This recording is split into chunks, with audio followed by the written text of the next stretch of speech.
केसर मंदिर विल्ल पर्वत की श्रृंखला में यह मंदिर आदिकाल से है। ऐसा बताया जाता है कि बस 3000 वर्ष तक माता पार्वती ने इसी स्थान पर महादेव को पाने के लिए तपस्या की। उनकी इस तपस्या में बड़ा एक जो रहस्य था कि माता ने बेल पत्रों का भक्षण किया।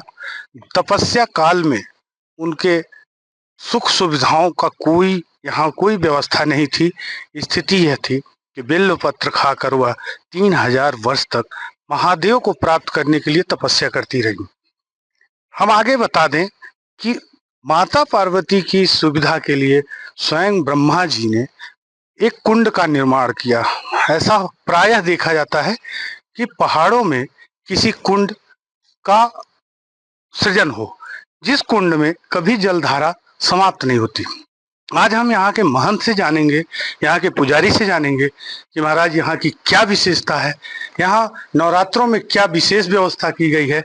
जो स्थिति अंदर दिख रही है, नवरात्रे में इस पूरे मंदिर को सजाया गया है। एक अलग से बाल रूप में माता की प्रतिमा स्थापित की गई है। कुछ यह भी मान्यता है कि रविवार को यहाँ स्नान करने से मनोवांछित फल की कामना पूरी होती है, जिसमें कुंवारी कन्याएं इस कुंड के निकाले हुए जल से 5 रविवार स्नान करें और उनके स्नान के बाद 6वें रविवार को वो उसका उद्यापन करें तो उनकी मनोवांछित फल की कामना पूरी होती है।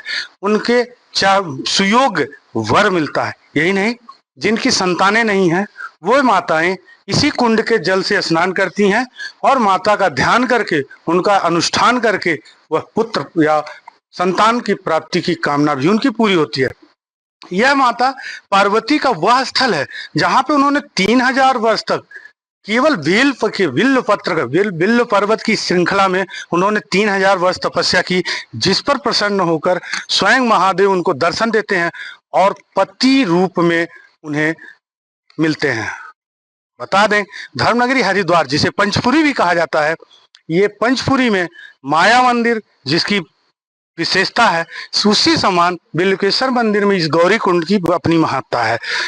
टिकेश्वर गुरु उड़ीसा के यहाँ पे हम 4 बार आ चुका है, लेकिन इस जगह में पहले नहीं देखे थे। अभी मैं पता चला कि यहाँ पार्वती माता जी तपस्या में रत है, इसीलिए आया घूमने के लिए। बहुत अच्छा लगा हमारे को। आपने दर्शन किया? दर्शन अभी तक नहीं किया, अभी दर्शन कर जा रहा हूँ। बाबा के पहले बाबा का दर्शन कर रहा हूँ, अभी माता जी का मंदिर दर्शन करेंगे। ये कौन से मंदिर में आप आए हैं? बिल्केश्वर मंदिर के गौरी कुंड में आए हैं। यहाँ की बहुत मान्यता है। यहाँ गौरी कुंड के जल से स्नान लोग करते दूर दूर से आकर। यहाँ की मान्यता ऐसे है कि सारे लोग दूर दूर जाते हैं। आप पहली बार आई?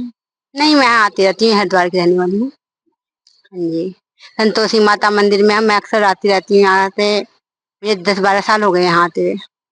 यहाँ मेरी हर इच्छा पूरी होती है। मूल निवासी कहाँ के? मूल निवासी हरिद्वार के, कानपुर के हैं। कहाँ से आए? डिस्ट्रिक्ट उना, हिमाचल प्रदेश। पहली बार आए? जी, पहली बार आए। क्या लोगों से क्या पता चला कि कौन सी जगह जा रहे हैं? हमें पता चला कि जैसे हरिद्वार का तो सभी लोगों को पता ही है, जैसे पूरे इंडिया में पता है। इंडिया में क्या, बाकी देशों में भी पता है। हमने यहाँ देखे, कोई फॉरेनर्स भी आए थे, तो यहाँ अच्छा लगा आके, और अच्छा है, अच्छा तीर्थ स्थान है, आना चाहिए। यहाँ के महत्व के बारे में किसी ने बताया कि ये मंदिर देवी जी का, माता पार्वती? हाँ जी, माता गौरी कुंड है।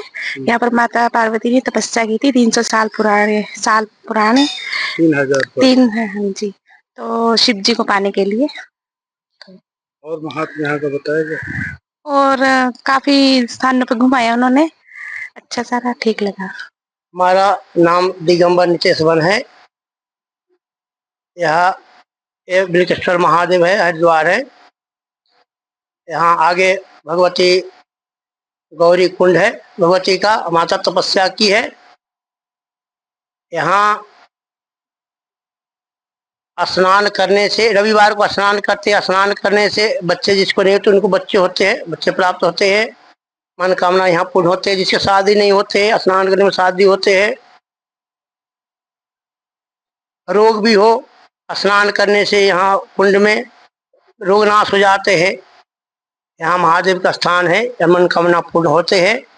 यहाँ हिंदुस्तान के लगभग हर राज्य के लोग यहाँ पर आते हैं। यहाँ महादेव के यहाँ मनोकामना पूर्ण होता है। ऐसा बताया जाता है कि माता पार्वती ने यहाँ कई हजार वर्ष तप किया इसी स्थान पर। हाँ, माता यहाँ 3000 वर्ष तपस्या की है। ये बेल पर्वत है, गौरी कुंड। कुंड का निर्माण क्या वास्तव में स्वयं ब्रह्मा जी ने किया? हाँ, प्राचीन है, प्राचीन है। अगर आप ये वीडियो YouTube पर देख रहे हैं तो हमारे चैनल को सब्सक्राइब कर बेल आइकन दबाएं और Facebook पर देख रहे हैं तो हमारे पेज को लाइक करें।